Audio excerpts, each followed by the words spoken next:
Hello dear student, जैसा कि आप लोगों को मैंने कल बताया था कि आज मैं आप लोगों के लिए शॉर्टकट ट्रिक से अकाउंटेंसी का पूरा रिवीजन लेकर के आया हूँ। कम समय में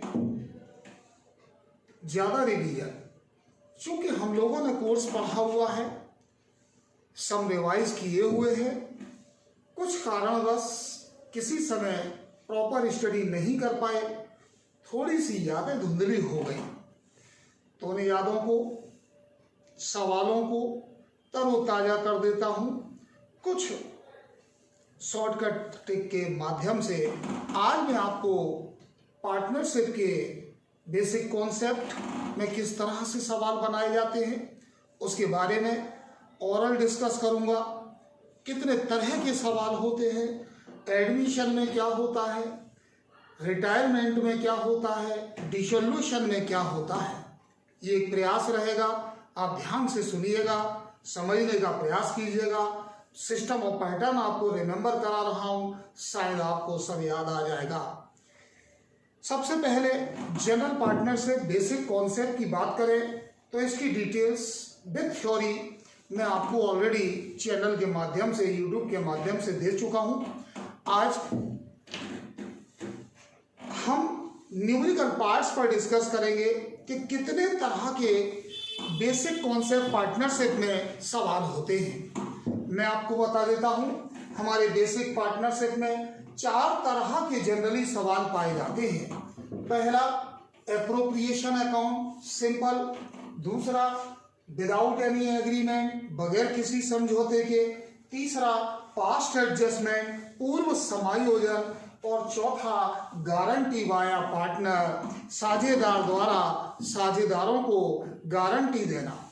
अब इसके आधार पर, इसके बेस पर हमको ध्यान से सुनना है, हमको समझना है और मेरी बात को आप फोकस करें, समझने का प्रयास करें। सबसे पहले मैं एप्रोप्रिएशन पर डिस्कस करूं तो जैसा कि आप जानते हैं, जब नॉर्मली सवाल स्टार्ट होता है, प्रॉफिट एंड लॉस एप्रोप्रिएशन का बेसिक फॉर्मेट क्या होता है? सबसे पहले फर्म का लाभ लिया जाता है, वह होता है बाय बैलेंस बीडी करके। इसके बाद नियम के मुताबिक जो एडजस्टमेंट होते हैं, जो प्रॉफिट में से किए जाने करने वाले बंटवारे होते हैं, जैसे इंटरेस्ट ऑन कैपिटल, वह आपका डेबिट में आता है टू इंटरेस्ट ऑन कैपिटल, जितने पार्टनर होते हैं उनके नाम से। Salary, to commission, to bad debt, to donation, to interest on drawing और बाय में आपका आता है बाय इंटरेस्ट ऑन ड्राइंग। इसके बाद बड़े टोटल में से छोटे को माइनस किया जाता है। यदि आंसर आपका डेबिट साइड में आता है तो उसे net profit transfer to capital account, और यदि आंसर क्रेडिट में जाता है तो by net loss transfer to capital account. इसके बाद 2 टर्म्स होती हैं, when capital fixed, when capital fluctuating. Fixed होने पर 2 अकाउंट बनाए जाते हैं, पार्टनर कैपिटल अकाउंट और पार्टनर करंट अकाउंट, और फ्लक्चुएट होने पर एक ही बनाया जाता है, पार्टनर कैपिटल अकाउंट। आपको ये बहुत अच्छी तरह से आता है। अब मैं आपको इसके आगे की बात बताता हूं, उसको आप ध्यान से सुनने का प्रयास करें। सेकंड पार्ट में इसमें लेकर चल रहा हूं विदाउट एनी एग्रीमेंट। कई बार एग्जाम में देखा गया है कि हम लोग सम की डीपली स्टडी नहीं करते, ध्यान से उसे सुनते नहीं है, देखते नहीं है, पढ़ते नहीं है, समझते नहीं है। इस कारण हमसे आता हुआ सम भी रॉन्ग हो जाता है। सम जब आप बनाएं विदाउट एनी एग्रीमेंट में भी आपका प्रॉफिट एंड लॉस एप्रोप्रिएशन बनता है, लेकिन जब इसको बनाते हैं, जब सम आप पढ़ते हैं, मैं आपको बताऊं उसमें क्या लिखा होता है। सम में इस तरह से लिखा होता है, ABC are partners, they contribute capital 10,000, 5,000, 2,000 या जो भी लगाई गई हो, और लिखा रहता है विदाउट एनी एग्रीमेंट, यानी उनके बीच में कोई भी प्रकार का, किसी भी प्रकार का समझौता नहीं है। यही हमारा बेसिक कॉन्सेप्ट है सवाल को पकड़ने का, कि सब पार्टनर के बीच लिखा हो सम के अंदर विदाउट एनी एग्रीमेंट, वह बगैर किसी समझौते के साझेदार है। रिमेंबर रखिए, जब पार्टनर के बिटवीन कोई एग्रीमेंट नहीं होगा, जब पार्टनर के बिटवीन कोई समझौता नहीं होगा, तब बनेगा profit and loss appropriation account ही आपका। लेकिन उसके मुताबिक वही सिस्टम रहेगा, फर्म का लाभ आएगा बाय बैलेंस करके। फर्म के लाभ के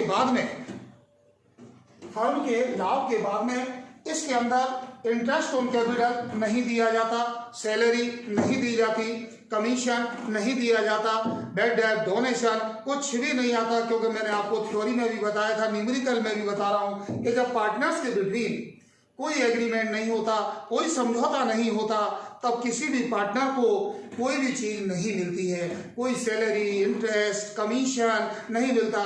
दो चीजों का आपको ध्यान रखना है। एक चीज इसमें दी जाती है पहले इंटरेस्ट ऑन लोन, यानी सबसे पहले फर्म का लाभ आएगा बाय बैलेंस बीडी प्रॉफिट, उसके बाद टू इंटरेस्ट ऑन लोन। जिस किसी पार्टनर ने फर्म को लोन दिया है उस लोन पर 6% पर एनम से हम इंटरेस्ट निकालेंगे। अगर 1 तारीख को लोन दिया गया है, जैसे आपके सवाल की स्टार्टिंग 1 अप्रैल है, क्लोजिंग मार्च है, तो 1 साल का ब्याज, और यदि अगर 1 अक्टूबर है और 31 मार्च क्लोजिंग है, 6 महीने का ब्याज पर एनम होने के कारण मंथली काउंट किया जाता है। 6% से टू इंटरेस्ट ऑन लोन और बड़े टोटल में से छोटे को माइनस करेंगे, आपका नेट प्रॉफिट आ जाएगा, उसे डिस्ट्रीब्यूट कर दिया जाएगा। लेकिन रिमेंबर रखिए, जब बंटवारा होता है विदाउट एनी एग्रीमेंट में, तो पार्टनरों को इक्वल यानी बराबर बराबर होता है। अगर 2 पार्टनर हैं और 500 रुपए का प्रॉफिट है तो 250-250, 3 पार्टनर हैं 600 रुपए का प्रॉफिट है तो आपका 200 और 200। ये था विदाउट एनी एग्रीमेंट, जब एग्रीमेंट नहीं है। एप्रोप्रिएशन नॉर्मल है, सारे ट्रांसैक्शन आएंगे। विदाउट एनी एग्रीमेंट है, कोई ट्रांसैक्शन नहीं आएगा, एक ट्रांसैक्शन आएगा, वह कहलाता है इंटरेस्ट ऑन लोन।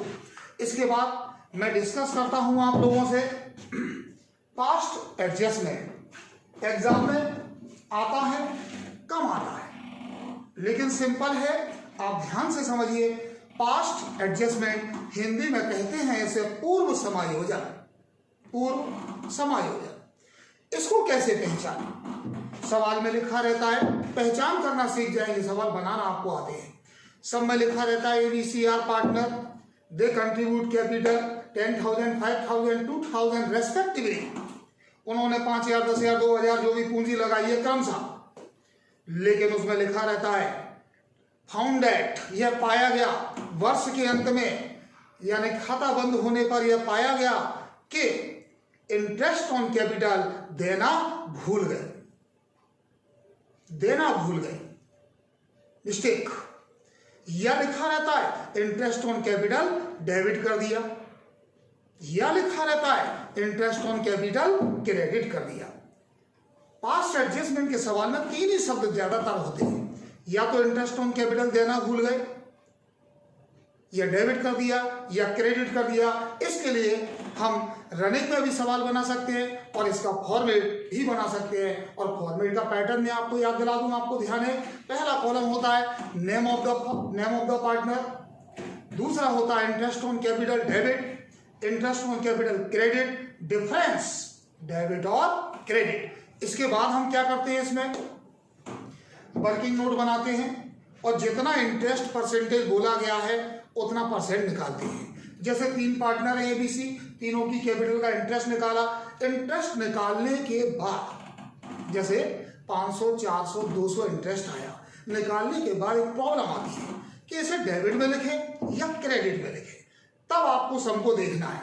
अगर सम में लिखा है वह ब्याज लगाना भूल गए, कुछ भी नहीं लिखा है, केवल ब्याज लगाना भूल गए, तब ऐसी सिचुएशन में जब भूल जाए कुछ भी ना हो तो पहले उस इंटरेस्ट को 500, 400, 200 को क्रेडिट वाले कॉलम में लिखना है, टोटल लगाना है और उस टोटल को डेबिट की कॉलम में बांटना है। रेशो होगा तो रेशो में बांटिए, रेशो नहीं है इक्वल बांटिए। जैसे 500, 400, 900, 200, 1100, 3 पार्टनर हैं, तीनों को बराबर बांट दीजिए या रेशो। हाँ, यदि अगर सवाल के अंदर ये लिखा है वह इंटरेस्ट ऑन कैपिटल डेबिट करना भूल गए तो हम उसे डेबिट कर देंगे, डेबिट में लिखेंगे। बंटवारा क्रेडिट में, क्रेडिट करना भूल गए तो क्रेडिट में लिखेंगे, बंटवारा डेबिट में करेंगे। यानी मेरा कहने का मतलब है जो वहां पर मिस्टेक होती है उसकी अपोजिट मिस्टेक करना है। यदि उन्होंने कहा इंटरेस्ट ऑन कैपिटल क्रेडिट कर दिया गया तो हम उसे डेबिट में लिखेंगे, और डेबिट कर दिया गया तो क्रेडिट में, और बंटवारा उसके जस्ट अपोजिट साइड में। उसके बाद डिफरेंस देखना है डेबिट और क्रेडिट का। अगर डेबिट ज्यादा है तो डेबिट में, और क्रेडिट ज्यादा है तो क्रेडिट में। टोटल लगा के इसकी एक पास्ट एडजस्टमेंट जनरल एंट्री बनती है। यहां से जो डिफरेंस होगा उसमें देखना, जो डेबिट है उसको डेबिट कर देना, जो क्रेडिट है उसको क्रेडिट कर देना। जैसे ए और बी डेबिट है तो A capital account debit, B capital account debit, to C capital account. इस तरह से पास्ट एडजस्टमेंट का सम तैयार हो जाता है। नेक्स्ट ट्रांसैक्शन मैं आपको बताता हूं कंडीशन, वह है आपकी गारंटी। गारंटी के बारे में मैं आपको बता दूं, जानकारी दे दूं, टफ नहीं है। गारंटी में भी एप्रोप्रिएशन अकाउंट ही बनाया जाता है। मैं आपको याद दिला दूं, 3 जगह एप्रोप्रिएशन बनता है, सिंपल में, विदाउट एनी एग्रीमेंट में, और गारंटी में। पास्ट एडजस्टमेंट में टेबल बना करके हम सम बना सकते हैं। गारंटी में क्या होता है, गारंटी में एक पार्टनर या 2 पार्टनर किसी एक पार्टनर को गारंटी देते हैं प्रॉफिट में, और उससे कहते हैं कि तेरा प्रॉफिट इससे कम नहीं होगा। लेकिन आपको बताऊं, गारंटी वाले सम नॉर्मल एप्रोप्रिएशन की तरह होते हैं। अगर इस सम में सबसे पहले profit, interest on capital, salary, commission, जो ट्रांसैक्शन है सारे आते हैं, और नहीं है तो ओनली प्रॉफिट आएगा और वही डिस्ट्रीब्यूट हो जाएगा। लेकिन गारंटी जो लागू होती है वो प्रॉफिट के डिस्ट्रीब्यूशन के समय पर लागू होती है। छोटा सा एग्जांपल, एबीसी 3 पार्टनर है, एबीसी 3 पार्टनर है। ए और बी ने सी को गारंटी दी कि सी आपका प्रॉफिट 2000 से कम नहीं होगा। अब गारंटी दी 2000 से कम नहीं होगा।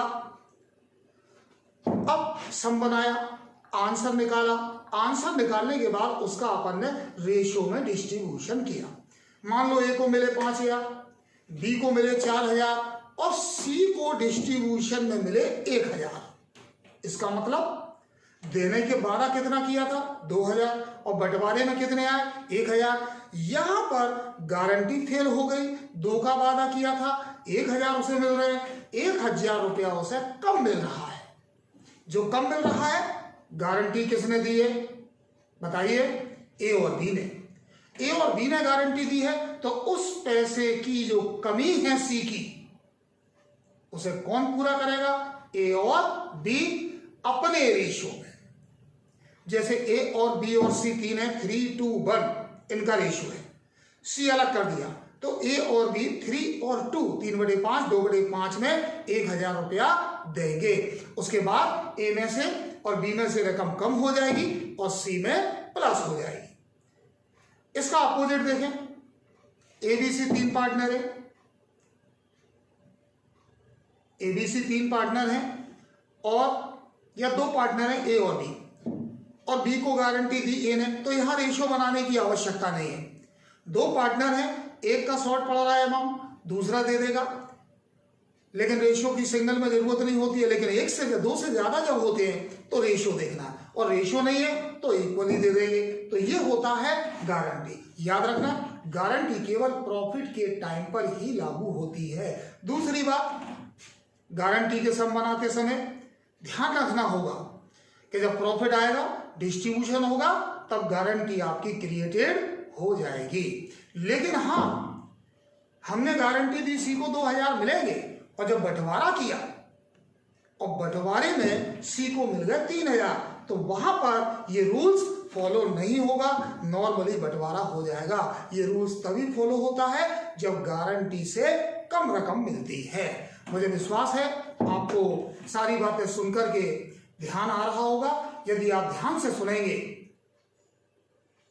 और सम को देखेंगे, आपको सब याद आ जाएगा। बहुत प्रैक्टिस कराई है मैंने आपको, बहुत सम कराए हैं आपको, कई रजिस्टर आपके भरवा दिए।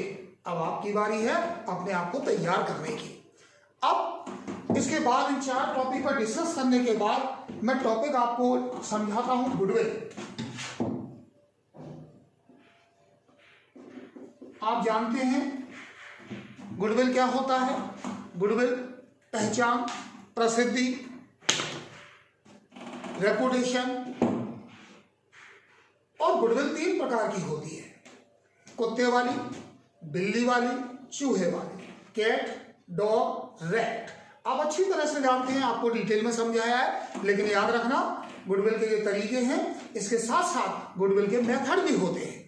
मैं यहां सीधा क्वेश्चंस की बात करूं तो गुडविल की कैरेक्टरिस्टिक्स आपके लिए अच्छी हैं। मैं क्वेश्चन की बात करूं तो कॉजेस क्रिएटिंग ऑफ गुडविल, ख्याति उत्पन्न होने के कारण बहुत पावरफुल है। और 3 method, average profit, super profit और capitalisation method with details with formula तैयार कर रखिए। 4 नंबर में कई बार पेपर में आता है, आ जाता है, उसमें लिखा हुआ explain average profit method with example.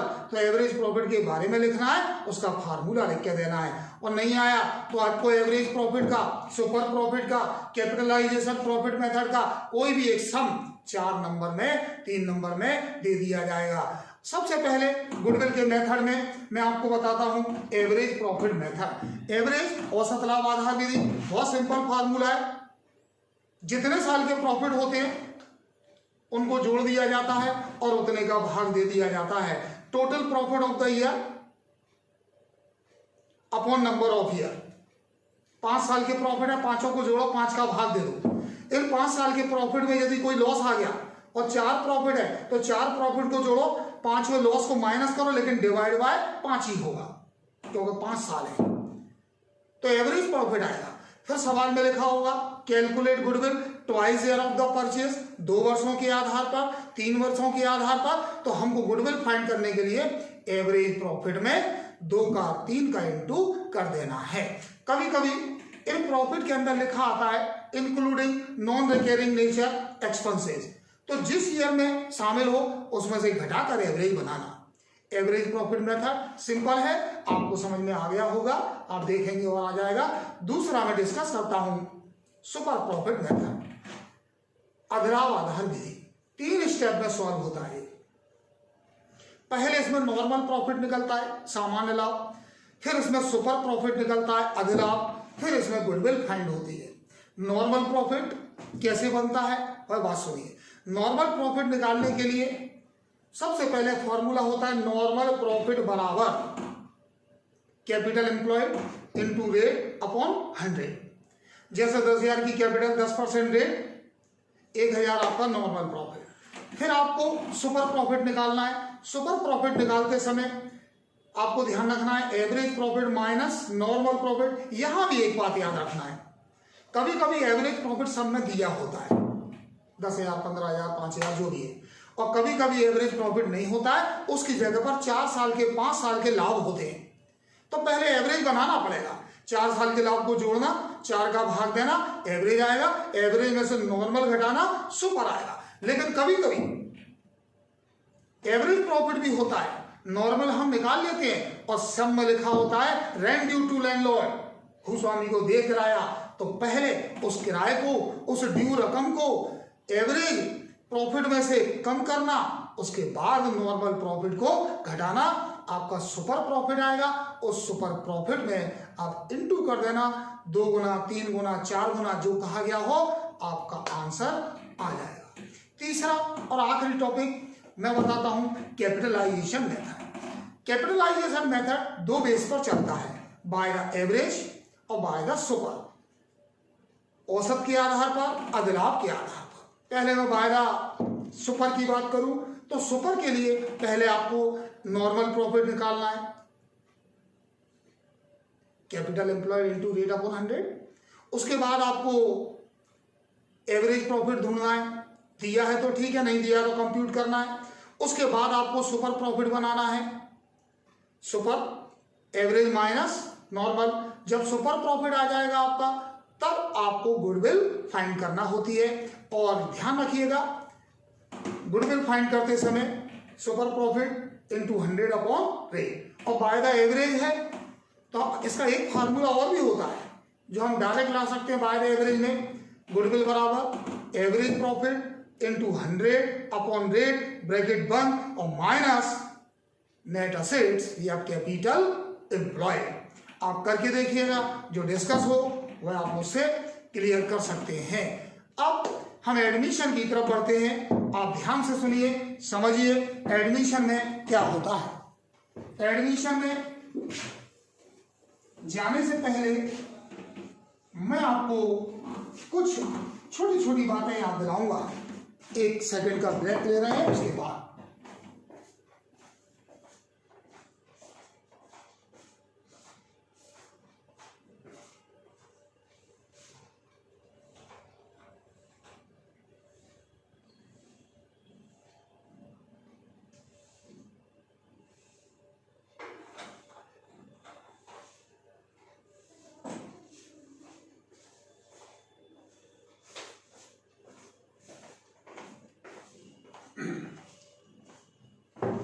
Ji, admission यानी साझेदार का प्रवेश।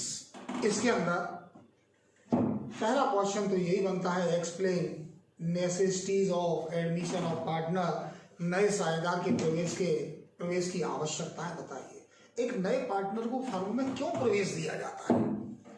सिंपल सी बात है, मोर कैपिटल, अधिक पूंजी की आवश्यकता के लिए, अन्य फर्मों से कंपटीशन करने के लिए, स्पेशल नॉलेज, विशिष्ट योग्यता और निपुणता के लिए, ये एडमिशन के कारण होते हैं। इसके अंदर हम 3 चीजों पर डिस्कस करते हैं, revaluation account, partner capital account and then balance sheet. लेकिन इससे पहले एडमिशन में मैं आपको 2 बातों पर डिस्कस करूंगा। पहला, treatment of goodwill,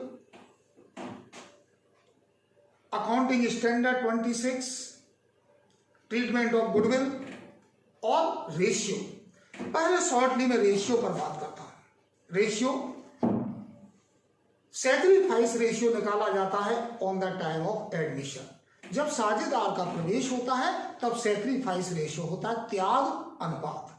sacrifice ratio निकालने का formula old ratio minus new ratio, old ratio minus new ratio then sacrifice ratio. आप इसके सम लगा के देखेंगे, आपको समझ में आ जाएगा। इसके बाद इसमें कई सवाल भी हैं छोटे छोटे। मैं आपको ओल्ड माइनस न्यू के बाद ट्रीटमेंट ऑफ गुडविल बताता हूं। एडमिशन में गुडविल के जनरली 5 से 6 तरीके होते हैं ट्रीटमेंट के गुडविल के। पहली कंडीशन, ध्यान से समझिए, ध्यान दीजिए। पहला बात है पार्टनर का आना और गुडविल को लाना। Partner, new partner entered in firm and brought goodwill in cash. नए साझेदार का आना और गुडविल का लाना। नया साझेदार आएगा, गुडविल लाएगा और goodwill remain in the firm, व्यापार के अंदर रहेगी। कंडीशन नंबर 1, तब 2 जनरल की एंट्री बनती है, पार्टनर का आना, गुडविल का लाना।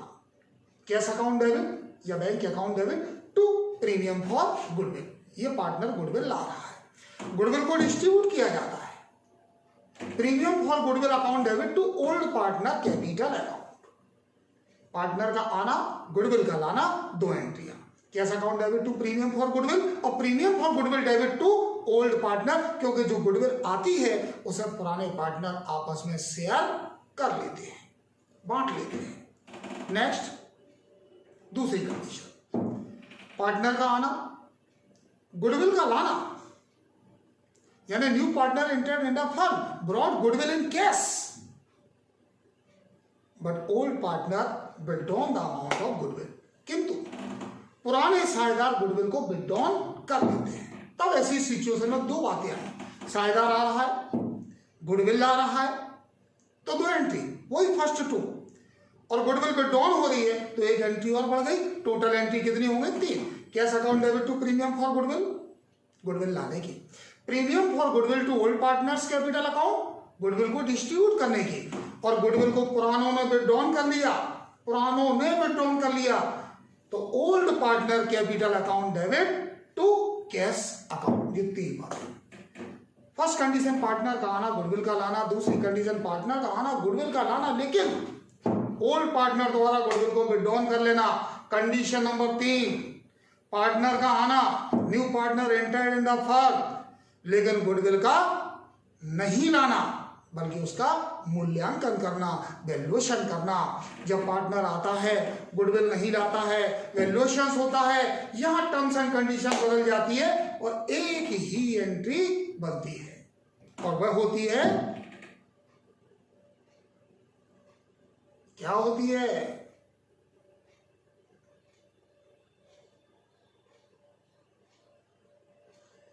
New partners capital account debit to old partners capital account. ध्यान रखिएगा आप लोग, कंडीशन नंबर 1 और कंडीशन नंबर 3, पार्टनर का आना, गुडविल का ना लाना, ये एग्जाम में बहुत आती है, वैल्यूएशन करना। क्योंकि सब में कभी कभी लिखा होता है कि ABC पार्टनर है, D को नया पार्टनर बनाया और D unable bring to goodwill, D goodwill लाने में असमर्थ है। इसका मतलब फर्म की गुडविल का मूल्यांकन है, और फर्म की गुडविल से नए पार्टनर का शेयर बनेगा और उसके लिए एक एंट्री बनेगी, new partners capital account debit to old partners capital account, जो कैपिटल अकाउंट में दोनों तरफ शेयर हो जाती है, बाय न्यू के नाम से और इधर A और B के नाम से। इस तरह से चौथी कंडीशन, पार्टनर का आना, न्यू पार्टनर का आना, पार्ट 3 गुडविल लाना इन केस, और पार्ट 3 गुडविल ना लाना। इसमें दो बातें शामिल हो गई, साझेदार आ रहा है, कुछ गुडविल ला रहा है, कुछ गुडविल नहीं ला रहा है। जब ला रहा है तो दो, cash to premium goodwill to old partner, और नहीं ला रहा है तो new partner capital account debit to old partner. इस तरह से 3 एंट्रियां इसके अंदर बनती है। और आखिरी कंडीशन में आपको बता देता हूं, goodwill appear in the book. ये गुडविल नए पार्टनर की गुडविल नहीं होती है, जो नया पार्टनर आ रहा है गुडविल ला रहा है, वो नहीं। Appear in the book balance sheet के अंदर असेट साइड में छपी हुई होती है। इस गुडविल का वास्ता न्यू पार्टनर से नहीं होता। इस गुडविल को हम रिवैल्यूएशन पर इफेक्ट नहीं डालती, बैलेंस शीट पर इफेक्ट नहीं डालती। बैलेंस शीट के अंदर जो गुडविल होती है वह पार्टनर कैपिटल अकाउंट में टू गुडविल करके बांट दी जाती है, क्योंकि इसकी एंट्री होती है old partners capital account debit to goodwill account. ऐसे समूह में कम आते हैं एग्जाम में, लेकिन ऐसे समूह में, ऐसे सम में दो बातें होती है, एक गुडविल बैलेंस शीट में होती है और एक नीचे भी होती है। तो दो बातें, जो बैलेंस शीट की है वो टू गुडविल सबको मार दो पुरानों को, और जो एडजस्टमेंट में है उसमें वही 4 से 5 नियम जो मैंने आपको बताए हैं, नया लाएगा उसके हिसाब से, पुराना है उसी के हिसाब से आपको मैनेज करना है। इसके बाद एडमिशन में एक तो रिवैल्यूएशन अकाउंट बनता है, एक पार्टनर कैपिटल अकाउंट बनता है और एक बैलेंस शीट बनती है। रिवैल्यूएशन अकाउंट के बारे में मैं शॉर्ट में बता दूं। रिवैल्यूएशन अकाउंट पुनर्मूल्यांकन खाता, पेपर में आ जाता है, व्हाट इज रिवैल्यूएशन अकाउंट, पुनर्मूल्यांकन खाता क्या है, कैसे बनाया जाता है। और याद रखना, रिवैल्यूएशन अकाउंट कौन सा अकाउंट होता है, पर्सनल, रियल, नॉमिनल, इसका ऑब्जेक्टिव वन वर्ड्स आपको पढ़ के रखना है, बहुत इंपॉर्टेंट है। रिवैल्यूएशन अकाउंट में असेट्स और लायबिलिटीज का डिक्रीज और इंक्रीज देखा जाता है, उसकी कमियां और उसकी वृद्धियां। कमियां, असेट्स के अंदर कमी आती है तो 2 में आती है, असेट्स बढ़ती है तो बाय में आती है, लायबिलिटीज अगर बढ़ती है तो बाय में आती है। सोचिए, असेट्स का कम होना डेबिट में, असेट्स बढ़ रही है क्रेडिट में, लायबिलिटीज अगर बढ़ रही है डेबिट में और घट रही है तो क्रेडिट में। एडजस्टमेंट आपको बताएंगे, नीचे लिखा होगा, सी को नया पार्टनर बनाया, 10,000 कैपिटल लाया, 2,000 गुडविल लाया नगद में। नंबर 1 डेप्रीसिएशन बिल्डिंग, तो बिल्डिंग का परसेंटेज निकालो, असेट्स है टू डेप्रीसिएशन बिल्डिंग। अब उन्होंने कह दिया 5% डिस्काउंट ऑन क्रेडिटर, क्रेडिटर हमारी लायबिलिटीज है और डिस्काउंट हमारी कमी है, तो डिस्काउंट कमी हो रही है तो कहाँ आएगी, बाय डिस्काउंट ऑन क्रेडिटर। इस तरह से आप रिवैल्यूएशन को देखेंगे, आपको याद आ जाएगा, और बड़े में से छोटे को घटाना, आपका प्रॉफिट आएगा या लॉस आएगा उसको ट्रांसफर कर देंगे हम partner capital account. Capital account की बात करूं, 2 पार्टनर पुराने हैं, एक नया आया, तो पर्टिकुलर AB और नया C। Particular ABC, particular AB और सी। इसमें याद रखिए सबसे पहले बाय बैलेंस पुराने पार्टनरों की कैपिटल, बाय कैश नए पार्टनर की कैपिटल, गुडविल है तो by premium for goodwill, revolution का आंसर है तो बाय रिवोल्यूशन का प्रॉफिट, जनरल रिजर्व है तो वो बढ़ जाएगा, कोई पुराना पीएनएल है तो वो बढ़ जाएगा। मेरा मतलब है कि इसमें जो भी बंटवारा होता है वो ओल्ड पार्टनर यानी पुरानों को होता है। इसके बाद ए में से ए को, बी में से बी को और सी में से सी को घटाएंगे, आपका आंसर आ जाएगा टू बैलेंस सीटी। लेकिन 3-4 बातें हैं। रिवोल्यूशन कॉमन रहेगा, एडमिशन में भी वही और रिटायरमेंट में भी वही और डेथ में भी वही। लेकिन कैपिटल अकाउंट में एडमिशन की बात कर रहा हूं मैं आपसे।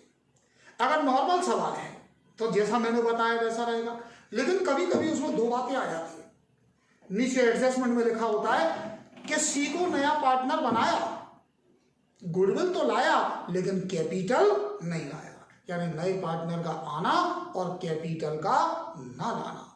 मैंने आपको अरविंद अविनाश वाला सवाल, राजेश सीताराम वाला सवाल बताए हैं। ये स्पेशल कंडीशन के सवाल हैं, इनको जरूर लगा करके देखना, आपकी किताब के ही हैं। नया पार्टनर का आना, कैपिटल का ना लाना तो वर्किंग नोट बनाया जाता है और कैपिटल फाइंड की जाती है। आप उसको बना कर देखना और फिर कोई दिक्कत आएगी तो आप मुझसे डिस्कस करना, जरूरी होगा तो मैं आपको चैनल के माध्यम से सॉल्व करके दिखा दूंगा। लेकिन जब तक आप बताएंगे नहीं प्रॉब्लम, तब तक मैं उसे सॉल्व नहीं कर पाऊंगा। आज इतना काफ़ी है। कल आपको रिटायरमेंट, डेथ और डिसोल्यूशन के बारे में बताऊंगा। तब तक आप पहले इसकी थोड़ा सा समय निकालकर प्रॉपर स्टडी करें, मेहनत कीजिए, ज़्यादा से ज़्यादा पढ़िए। जो समय आपने अभी 2 महीने लॉकडाउन का गुजार दिया है, थोड़ा जागृत हो जाइए। 12th का परसेंट आपका भविष्य निर्धारित करेगा, इसलिए अपनी मार्कशीट को अच्छा बनाना है। आप परिश्रम कीजिए, समस्याओं को मेरे साथ शेयर कीजिए। शिक्षक से डर नहीं होना चाहिए, अपना मित्र समझना चाहिए, अपनी बात शेयर करें केवल शिक्षा संबंधी और समस्याओं का समाधान करें। नमस्कार।